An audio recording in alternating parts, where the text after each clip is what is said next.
On Mother's Day, my daughter-in-law canceled my seat at the table and announced, "The real gift will be when that witch ends up in a nursing home." On Monday, I canceled the check for her mortgage. I'm glad to have you here. Follow my story until the end and comment the city you're watching from so I can see how far my story has reached.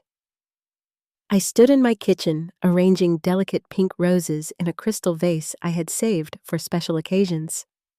My Mother's Day gift for Amanda, my daughter-in-law. The sunlight streamed through the windows, catching on the polished surface of the high hand-painted teacup said I'd bought for her, a splurge I couldn't really afford on my fixed income, but I wanted her to feel special. 62 years old, and I still believed in trying. Still believed that if I just found the right gift, said the right words, somehow the wall between us would crumble. My phone buzzed on the counter. Michael, my son. My heart lifted as I wiped my hands on my apron and reached for it. "Mom?" His voice sounded strained. "About tomorrow." Something in his tone made me grip the edge of the counter. "What about it, honey?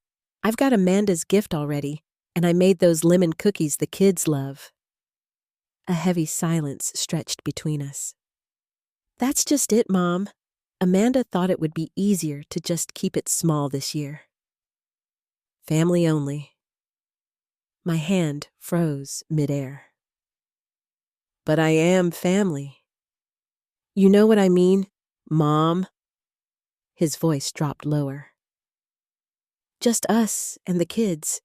Amanda's parents are coming too." The roses blurred before my eyes. "Her parents—" "Yeah, they're staying the weekend." I swallowed hard, fighting to keep my voice steady.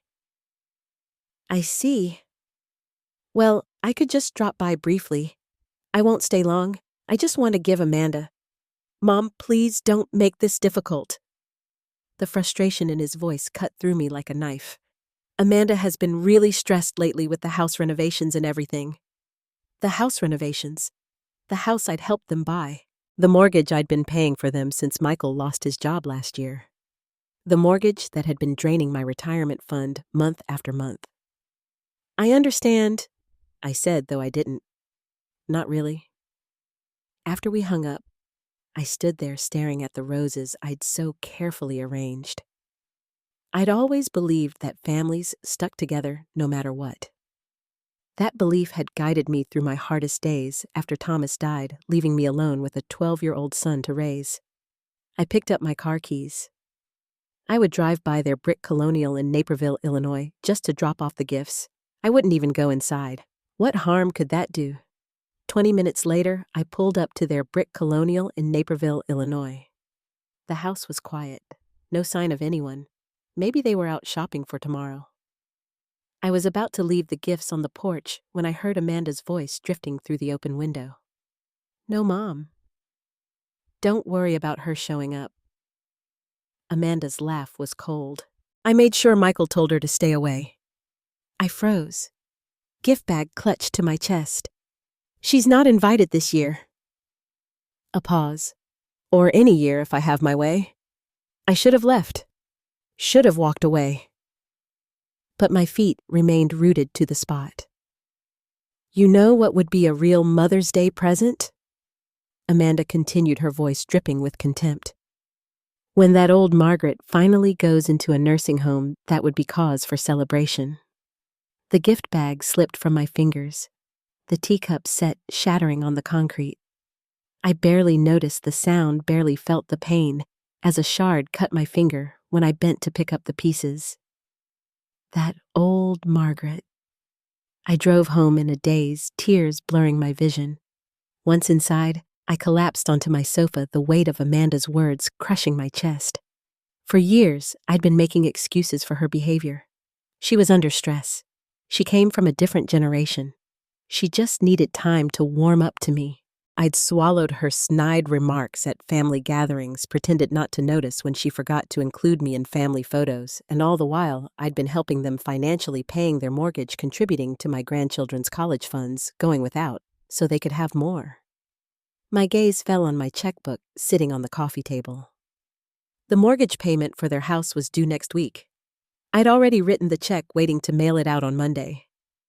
I picked it up, staring at the amount, $2,500, nearly half my monthly income.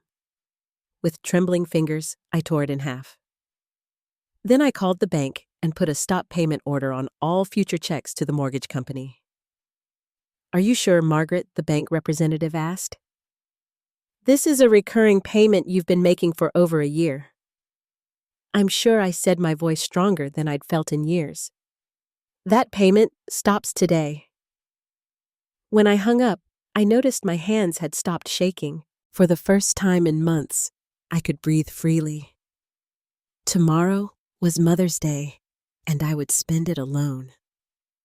But it would also be the first day of my new life. A life where I would no longer sacrifice my dignity for people who saw me as nothing but a burden to be tolerated.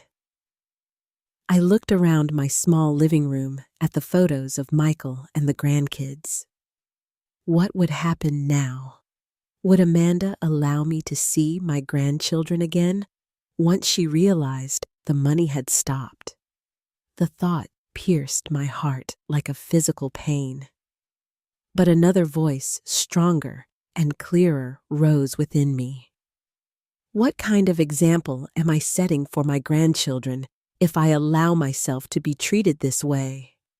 The phone rang. Michael's number flashed on the screen. Too soon for him to know about the check, but perhaps Amanda had seen me outside their house. I let it ring. 3 days passed without a word from Michael or Amanda. 3 days of jumping whenever my phone rang, of rehearsing what I would say when they finally called. 3 days of questioning whether I'd made the right decision. I sat at my kitchen table sorting through old photo albums. There was Michael at 7, missing his front teeth, proudly holding up a fish he'd caught with his father. Thomas's death from a sudden heart attack 3 years later had shattered our world, leaving me a 36-year-old widow with a grieving child and a mountain of debt. I traced Thomas's face in the photograph. "I did everything I could," I whispered to him. I kept our boy safe, and I had. I'd worked 2 jobs, administrative assistant by day, waitress by night, to keep a roof over our heads. I'd helped Michael with homework between shifts, attended every school event even when it meant going without sleep. I'd taken out a second mortgage on our house to pay for his college education. I never remarried, though there had been opportunities. My life revolved around Michael, around giving him the future Thomas and I had dreamed of for him. When he met Amanda in his senior year of college, I was thrilled. She was ambitious, confident, studying business. She had plans. What I didn't realize then was that her plans had always included my money, not me. The wedding was the first sign. Amanda insisted on a lavish affair at an expensive venue. When I gently suggested something more modest, she'd looked at me with thinly veiled contempt. "This is our special day," she'd said. "We want it to be perfect. Don't you want that for your son?" Of course I did. So I withdrew money from my 401k, incurring penalties I couldn't afford to give them the wedding of Amanda's dreams. After they married, the distance grew. Michael called less frequently.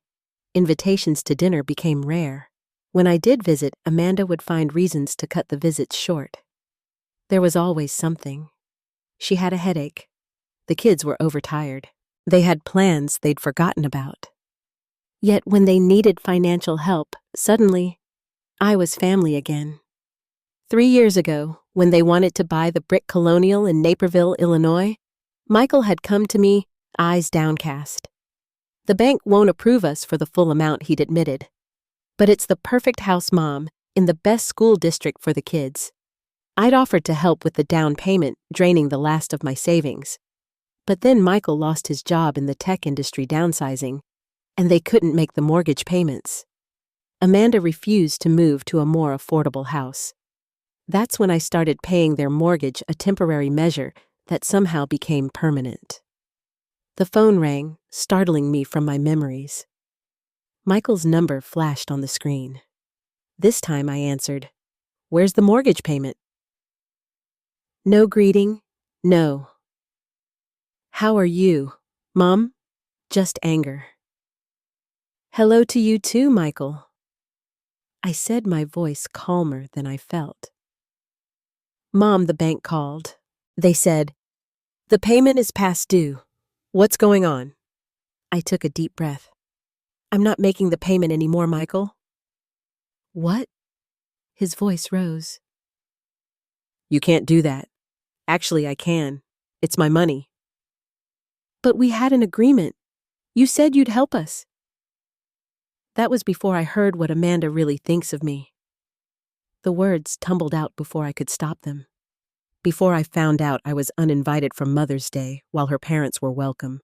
Before I heard your wife say that me going to a nursing home would be a real cause for celebration. Silence. Then you were spying on us. The accusation stung. "No, Michael. I came to drop off gifts and Amanda was talking loudly enough for the neighbors to hear." "She didn't mean it," he said, but his voice lacked conviction. She was just venting. About what? What have I ever done to her except give and give until there's nothing left for me? Another silence. I could almost see him running his hand through his hair, the way he did when stressed. A gesture so like his father's. "Mom, we need that money. We can't make the payment without it." "Then sell the house, Michael. Get something you can afford. We can't do that now." He sounded panicked. "The market's down. We'd lose money and the kids' school. Those are your choices to make," I said, surprised at my own firmness. "But I won't be paying any more." "Is this blackmail?" His voice turned cold. "You're using money to punish us because your feelings got hurt." Something broke inside me after everything I'd sacrificed. Everything. I'd given up. My son thought I was being petty. "This isn't about punishment, Michael. It's about respect." My voice trembled but held steady. "I've spent my entire life putting you first. I went without so you could have what you needed." But another voice, stronger and clearer, rose within me.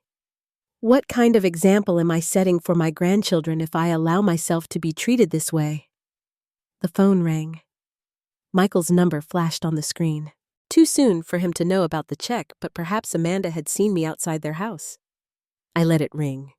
3 days passed without a word from Michael or Amanda. 3 days of jumping whenever my phone rang, of rehearsing what I would say when they finally called. 3 days of questioning whether I'd made the right decision. I sat at my kitchen table sorting through old photo albums. There was Michael at 7, missing his front teeth, proudly holding up a fish he'd caught with his father. Thomas's death, from a sudden heart attack 3 years later, had shattered our world, leaving me a 36-year-old widow with a grieving child and a mountain of debt. I traced Thomas's face in the photograph. "I did everything I could," I whispered to him. "I kept our boy safe, and I had. I'd worked 2 jobs, administrative assistant by day, waitress by night, to keep a roof over our heads. I'd helped Michael with homework between shifts, attended every school event, even when it meant going without sleep. I'd taken out a second mortgage on our house to pay for his college education. I never remarried, though there had been opportunities. My life revolved around Michael, around giving him the future Thomas and I had dreamed of for him. When he met Amanda in his senior year of college, I was thrilled. She was ambitious, confident, studying business. She had plans. What I didn't realize then was that her plans had always included my money, not me. The wedding was the first sign. Amanda insisted on a lavish affair at an expensive venue. When I gently suggested something more modest, she'd looked at me with thinly veiled contempt. "This is our special day," she'd said. "We want it to be perfect. Don't you want that for your son?" Of course I did. So I withdrew money from my 401k, incurring penalties I couldn't afford to give them the wedding of Amanda's dreams. After they married, the distance grew. Michael called less frequently. Invitations to dinner became rare. When I did visit, Amanda would find reasons to cut the visit short. There was always something. She had a headache. The kids were overtired. They had plans they'd forgotten about. Yet when they needed financial help, suddenly, I was family again. 3 years ago, when they wanted to buy the brick colonial in Naperville, Illinois, Michael had come to me, eyes downcast. The bank won't approve us for the full amount he'd admitted. It's about years of disrespect, years of being treated like an ATM rather than a mother. That's not fair, isn't it? I opened the drawer of the side table and pulled out a small notebook. Do you know what this is? It's every financial gift I've given you. And since you got married, the down payment on your house, the money for renovations, the monthly mortgage payments, the loans that were never repaid. I opened it, turning pages. It's over $350,000. Michael, almost everything I had saved for retirement. His face flushed. You never said those were loans. You offered to help, and you never declined, I countered. You never even said thank you. And all the while, Amanda was making it clear how little she valued my presence in your lives. That's not true, Michael protested, but his eyes wouldn't meet mine. Last Christmas, I said. She accidentally forgot to tell me dinner had been moved up 2 hours. I arrived to find everyone finishing dessert. Michael shifted uncomfortably. That was a misunderstanding. The family vacation to the beach last summer?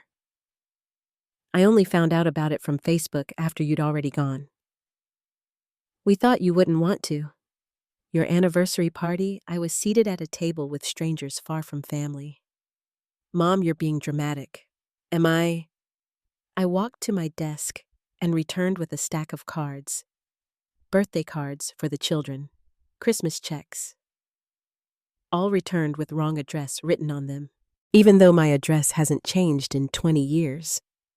Michael's face paled. I never saw those. Of course you didn't. I set them down between us. Amanda made sure of that, just like she makes sure I rarely see my grandchildren. Did you know, Sophie asked me last time I saw her, why I don't love her anymore? Because Amanda told her that's why I never come around. Michael's shoulders slumped. She wouldn't do that. Neighbor did. I leaned forward. Michael, I've tried for years to build a relationship with Amanda. I've overlooked slight swallowed insults and continued to support you financially, but I can't do it anymore. I won't. The doorbell rang again, startling us both. Are you expecting someone? Michael asked. I wasn't, but I had a sinking feeling I knew who it was. I opened the door to find Amanda standing there. Her expression, a mask of righteous indignation. I knew he wouldn't handle this right, she said, brushing past me into the house. Her eyes landed on Michael. What's taking so long? Just get her to sign the check and let's go. The chill in the room was palpable. Michael looked mortified. Amanda? He began. That's not why. Oh, stop it. She turned to me, arms crossed. Look, I know you're upset about Mother's Day, but this is childish. We need that money. It's my money, I said quietly. And I've decided not to give it to you anymore. Amanda's face darkened. After everything we've done for you. I couldn't help it. I laughed. It was so absurd, so completely backward. What exactly have you done for me, Amanda? Besides, take my money and keep me from my family. I've tolerated you. She snapped, her veneer cracking. Do you have any idea how tiresome it is having you hover around always wanting attention? Michael was fine until you started playing the poor, lonely widow card. Michael stood up so abruptly the coffee table rattled. Amanda, that's enough. No, it's not enough, she shot back. Your mother has been manipulating you for years with her guilt trips and her checkbook. Well, we don't need her. We kind of do need her checkbook right now, Michael said quietly. and something inside me broke. My own son admitting that my value to them was purely financial. Amanda turned back to me, her voice suddenly honeyed. Margaret, we all say things we don't mean when we're upset. Let's put this behind us. The mortgage payment is no longer my responsibility. I finished for her. Neither are you. Amanda's facade crumbled completely. You smug, self-righteous old woman. Do you think Michael would even visit you if you weren't paying our bills? Do you think the kids would care about their grandmother if you weren't bringing them expensive gifts? Michael stared at his wife in horror. Amanda, stop. No, let her continue. I said, a strange calm washing over me. Let her tell the truth for once. Amanda laughed bitterly. The truth. The truth is, you've been buying your way into our lives because you have nothing else to offer. No one else to burden with your neediness, and now you're throwing a tantrum because you finally realized we've been using you. The silence that followed was absolute. Michael looked like he'd been struck. Amanda's chest heaved with anger. And I felt oddly liberated. Thank you for your honesty, I said, my voice steady. Now I'd like you both to leave. Mom, Michael began, but I held up my hand. I've heard enough, I said. We have nothing more to discuss. Amanda grabbed her purse. Fine, come on, Michael, she's made her choice. Michael hesitated, torn between wife and mother. Michael, Amanda's voice was a whip. Now he looked at me, then followed her to the door. But before stepping out, he turned back. I didn't know Mom about the cards about what she said to Sophie. I swear. I nodded once. Whether I believed him or not no longer mattered. When the door closed behind them, I sank onto the sofa, trembling, not with sadness, but with a fierce, unexpected pride. I had finally stood my ground. The mask had fallen. Now it was time to see what lay beneath. The weeks following that confrontation passed in a strange haze. I moved through my days mechanically grocery shopping, tending my garden, watching television programs I barely registered. The silence of my phone was deafening. No calls from Michael, no pictures of the grandchildren, no demands for money. The silence hurt, but less than I expected. There was a curious freedom in it, too. I was folding laundry one Wednesday afternoon when my doorbell rang. Opening it, I found Sophie, my 12-year-old granddaughter, standing on my porch, her bike thrown haphazardly on the lawn behind her. Sophie! I gasped, pulling her into a hug. What are you doing here? Does your father know where you are? She shook her head, her eyes brimming with tears. Dad and Mom are fighting all the time about the house and about you. I heard Dad tell Mom that the bank is going to take our house away. My heart sank.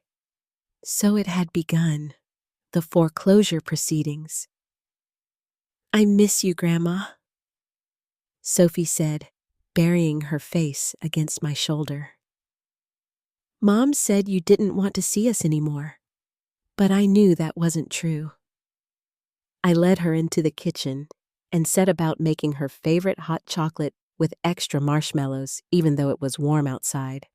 Some situations required comfort food. Your mother wasn't telling the truth, I said, gently setting the mug in front of her. I've missed you terribly. Sophie nodded, sipping her cocoa. Dad's really sad all the time. He lost his job again last week. Mom keeps crying about the house, so that was why Michael hadn't called. On top of the mortgage trouble, he'd lost his job again. It was the third time in 5 years. The tech industry could be brutal. Are you and Dad fighting? Sophie asked, her eyes wide with worry. Is that why you're not helping with our house anymore? I took a deep breath, considering how to explain adult complexities to a child. Your dad and I have a disagreement about respect, about how family members should treat each other. Is it because Mom's mean to you? Sophie asked bluntly. I heard her tell Aunt Helen that you were a controlling witch who needed to mind your own business. I nearly choked on my tea out of the mouths of babes. It's complicated, sweetheart, I said finally. But I want you to know that none of this is your fault, and I love you very much. When I called Michael to let him know Sophie was with me, his relief was palpable.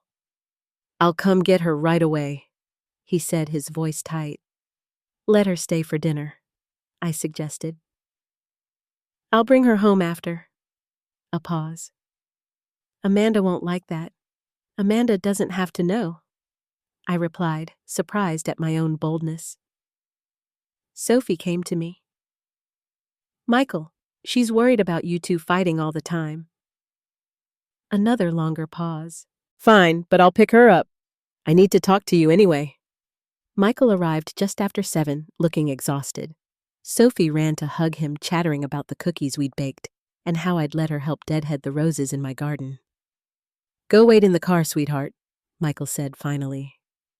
I need to talk to Grandma.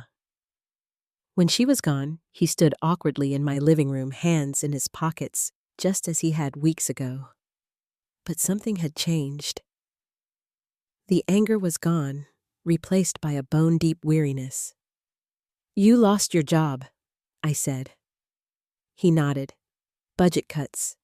They laid off 18% of the staff in the house. We missed 2 payments. He sank into a chair, running a hand over his face. The bank sent a formal notice. If we don't catch up within 30 days, they'll start foreclosure. I said nothing, waiting. Amanda's parents can't help. Her dad lost most of his retirement in some investment scheme last year.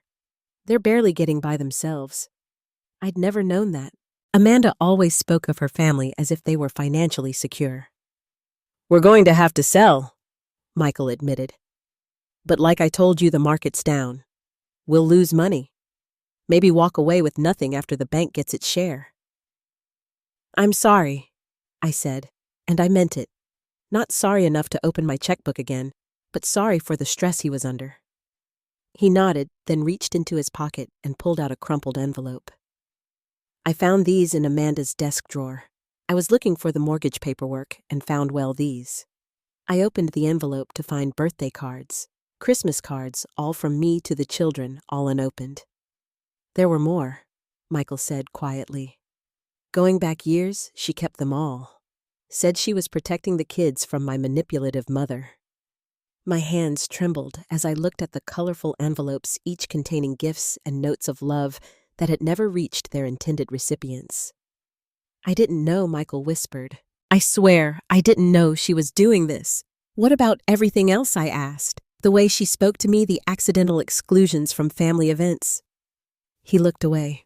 I knew about some of it. I told myself she was just territorial, that she'd warm up to you eventually. He met my eyes again. I didn't want to see it. It was easier to believe everything was fine. And now Michael sighed heavily. Now everything's falling apart. Amanda blames me for not handling you better, for letting you cut us off financially. She says if I'd been a better son, none of this would have happened. The irony was almost painful. After all those years of sacrifice of putting Michael first, I was being cast as the villain for finally saying enough. What do you want from me, Michael? I asked directly. I don't know. He stood restless. I don't expect you to bail us out again. I don't have the right to ask that. No, I agreed. You don't. But I don't want to lose you, he said, his voice breaking. The kids need their grandmother, and I need my mom. Need not want, need. The word struck me. All these years, I'd been needed for what I could provide. Money, childcare, emotional support, always giving, rarely receiving. I spoke to a lawyer last week, I said, changing the subject about the house. Michael's head snapped up. A lawyer? Why? Because I've contributed over $160,000 to that house, I said. The down payment came from me. I've been making mortgage payments for 20 months. That gives me a financial interest in the property. Michael paled. You're suing us. No, I said, but I wanted to know where I stood legally. The lawyer said I could make a claim against any proceeds from the sale, or I could take partial ownership. Partial ownership, Michael repeated, confused. I could put money in to stop the foreclosure in exchange for a legal stake in the house, I explained. Not a loan, actual co-ownership. Hope flickered across his face. You do that? I'm considering it, I said, carefully. But there would be conditions. What conditions? First, I would have regular, unimpeded access to my grandchildren. He nodded quickly. Of course. Second, I would be treated with respect. No more forgetting to invite me to family events. No more intercepted cards and gifts. Another nod, more somber. And third, I said, looking him straight in the eye, Amanda would need to apologize. Not a fake apology, not a performance for your benefit, a genuine acknowledgement of how she's treated me.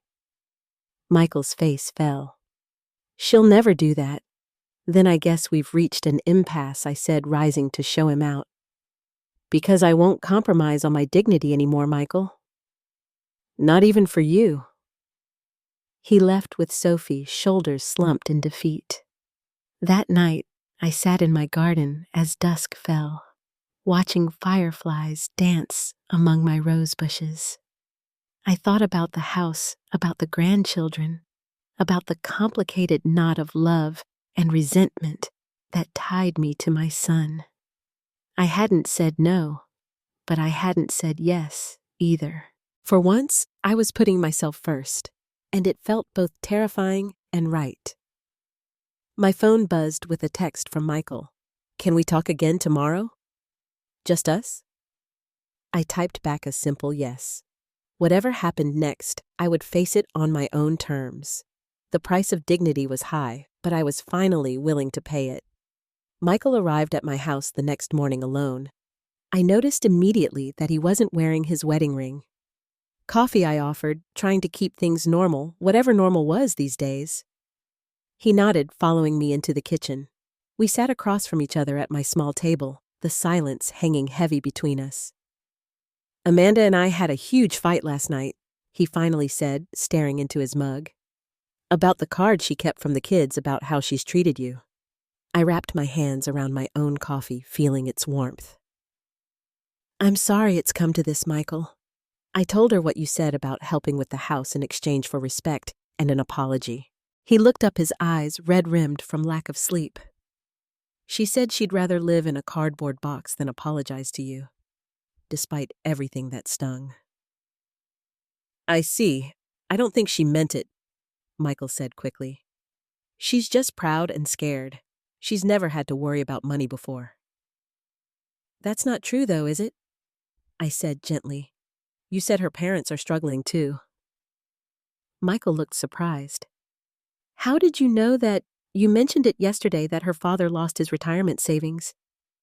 He frowned, confusion crossing his face. I didn't know about that until last week. Amanda always said her parents were doing great, that they were self-made, unlike you. Who? He stopped abruptly. Unlike me? Who? What? I pressed. Who coasted on Dad's life insurance and played the victim card. He admitted, looking ashamed. That's what she's been saying for years. I nearly laughed. Thomas's life insurance had barely covered the funeral expenses. Everything I had, I'd earned through decades of hard work. Michael, your father's life insurance was $30,000. It paid for the funeral and kept us afloat for about 3 months. After that, I worked 2 jobs to support us. I know, he said quietly. I remember. Then why would you believe her? He had no answer for that. Where are you staying? I asked, changing the subject. At a motel near work. Well, near where work used to be. He gave a hollow laugh. I told Amanda I needed space to think. And the children, they're with her. I'm going to see them this weekend. He hesitated. I was hoping you might come with me. They miss you. My heart leapt at the thought of seeing my grandchildren, but caution held me back. What about Amanda? She'll be at her yoga class. It's the one thing she won't give up, even with our money problems, So, we're sneaking around behind her back. The idea didn't sit well with me. That's not a solution, Michael. I know. He ran a hand through his hair, a gesture so reminiscent of his father that my heart ached. But I don't know what else to do. She won't bend, and you won't bend, and the kids are caught in the middle. I sighed. He was right about one thing. The children shouldn't suffer because of adult conflicts. All right, I agreed reluctantly, but only this once. After that, we need a real plan. Thank you. He looked relieved, then hesitant. Mom, about the house, what exactly did the lawyer say? That I have options? I answered carefully. Given how much money I've put into it, I could make a legal claim. Would you? His voice was small. I understand if you want to, but it would. I mean, I haven't decided yet. I interrupted. But if I do help, it would be as a co-owner, not just handing over money. I'd need my name on the deed, Michael. He nodded slowly. That makes sense. As he stood to leave, he paused at the door. I'm sorry, Mom, for everything. For not seeing what was happening. For taking your help for granted. I know, I said softly. I've never doubted that you love me, Michael. But love without respect isn't enough. After he left, I went into my spare bedroom, which had become something of a storage room over the years. Boxes of old photographs, Thomas's books, mementos from a lifetime. It was time to sort through them to decide what to keep and what to let go. In one box, I found an old sketchbook. Art had been my passion before marriage, before motherhood, before the countless responsibilities that had swallowed my days. I'd been good once, good enough that my high school art teacher had encouraged me to apply to art school. Instead, I'd gotten a practical degree in business administration, met Thomas, gotten married at 23. The sensible path, the expected path.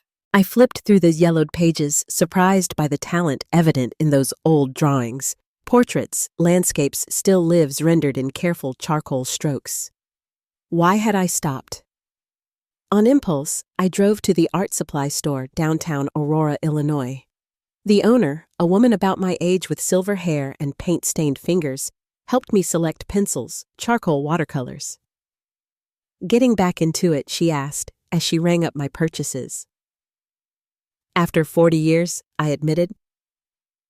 I don't know if I still can. She smiled, handing me the bag. It's like riding a bicycle. The muscle memory is there waiting for you to wake it up.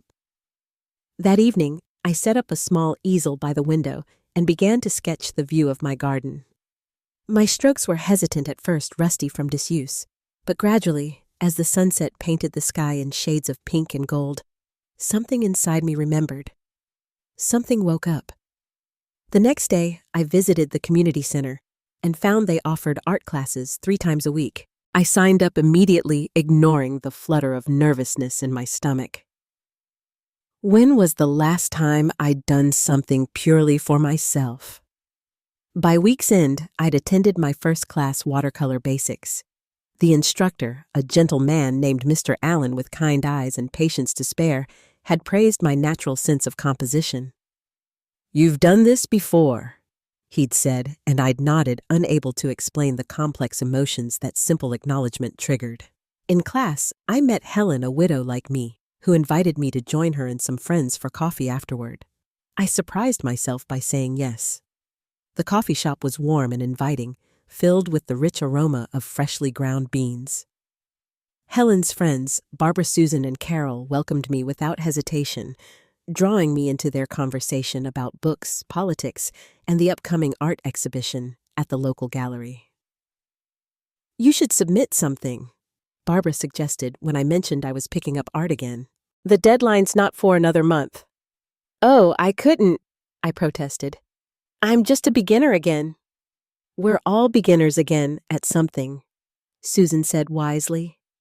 That's the beauty of our age. We get to reinvent ourselves. Reinvention. The word lingered in my mind as I drove home as I prepared for bed, As I lay awake thinking about the weekend, about seeing my grandchildren, about the house, and Amanda, and all the tangled threads of family that still bound me. Even as I was discovering this new part of myself, for the first time in years, perhaps ever, I wasn't defined solely by my roles. Mother, grandmother, financial supporter. I was becoming something else, something more. I was becoming myself. A year passed, bringing changes I never could have imagined that terrible Mother's Day, when Amanda's words had shattered my illusions about my place in my son's family. It is Mother's Day again. The morning sun streams through my kitchen windows as I arrange a bouquet of tulips from my garden. The house smells of cinnamon and sugar homemade rolls rising in the oven, a recipe I'd perfected over the winter. The doorbell rings and I smile, knowing who it is. Grandma. Sophie and Ethan rush in, arms outstretched for hugs. Behind them, Michael stands with a wrapped package and a sheepish grin. Happy Mother's Day, he says, kissing my cheek. Something smells amazing. Cinnamon rolls, I tell him, accepting the gift. Your favorite, Sophie tugs at my hand. Grandma, wait till you see the painting I made at school. Dad brought it for you. I can't wait, I say, genuinely excited. At 12, Sophie has shown a real talent for art, a talent I've encouraged with supplies and lessons. As we settle in the living room, so much brighter now with my own watercolor landscapes hanging on the walls, I can't help marveling at how much has changed. The house, Michael and Amanda's beautiful colonial, had gone into foreclosure after all. Despite my lawyer's assurance that I had a valid claim on the property, I chose not to pursue it. Some prices were too high, even for justice. Michael and Amanda separated 2 months after our confrontation. The combination of financial stress and exposed lies proved too much for their marriage. Amanda moved in with her sister in California, taking the children with her. Michael found an apartment near his new job, a step down from his previous position, but steady work at a smaller tech company. The separation wasn't easy on anyone. The children called me weekly, their voices full of confusion and hurt. Amanda, surprising us all, hadn't poisoned them against me. Perhaps losing everything had humbled her, or perhaps she simply lacked the energy for ongoing warfare. Michael visited them monthly, and gradually a co-parenting routine emerged. Then, 6 months ago, Amanda announced she'd met someone new. She wanted to stay in California permanently, but was willing to let the children spend summers and holidays with their father. Michael had been devastated both by the finality of his marriage ending and by the prospect of seeing his children only part-time, but he'd also found a strange new resilience. Mom, he'd called me one night, his voice stronger than I'd heard in months. I'm going to ask for full custody. Are you sure? I'd asked, concerned about what that would mean for him and for the children. I'm sure, he'd said. Amanda's not a bad mother, but her life is going in a different direction now. And the kids miss home, their friends, their schools. They miss you. That last part had brought tears to my eyes. To everyone's surprise, Amanda hadn't fought him. She'd agreed to let the children return to their father with generous visitation rights for herself. Her new relationship was moving quickly, and her new partner had children of his own. A ready-made family was apparently more appealing than fighting for custody of her existing one. And so, 3 months ago, Sophie and Ethan had returned home with their father. Michael had found a modest house to rent not far from my own, and suddenly, I was back in their lives. Not as a checkbook, but as a grandmother, a real one, who picked them up from school sometimes, who taught Sophie watercolors and helped Ethan with his science projects. Open your gift, Mom, Michael urges, now pulling me from my reflections. I unwrap the package to find a beautifully framed photograph of me with the children taken at the art show, where one of my paintings had won an honorable mention. We're all beaming at the camera, Sophie and Ethan pressed against me, my arms around them, happiness captured in amber. It's perfect, I whisper, tears threatening. Michael helps me hang it in the place of honor above the fireplace. The children rush outside to play in the garden while we finish preparing lunch. I got the promotion, Michael says casually as he slices strawberries for the salad. Michael, that's wonderful, I exclaim. Why didn't you tell me right away? He shrugs, but I can see the pride in his stance. Wanted to save some good news for today. I'm so proud of you, I tell him and mean it. I couldn't have done it without you, he says quietly. Not just the practical help, but you showed me what resilience looks like, what it means to respect yourself. I squeeze his arm to move to speak. I've been thinking, he continues, about the future, about buying a house again someday when I've saved enough for a proper down payment. That's a good goal, I say cautiously. We've both learned to be wary about money conversations. This time I'm doing it right, he assures me, reading my thoughts. No overreaching, no financial help from you. I never minded helping Michael, I remind him. I just minded being taken for granted.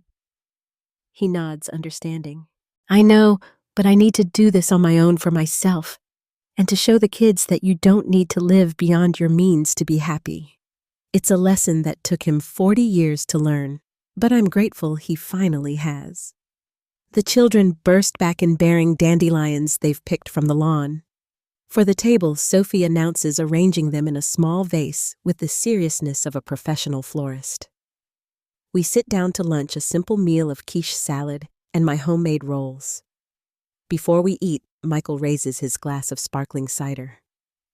To Mom, he says, his eyes meeting mine, for teaching us what truly matters. The children echo the toast enthusiastically, and I blink back tears as I raise my own glass. After lunch, while the children help Michael with the dishes, another positive change. He's teaching them responsibility now. I step out onto my porch. The spring air is soft with promise. My garden a riot of color.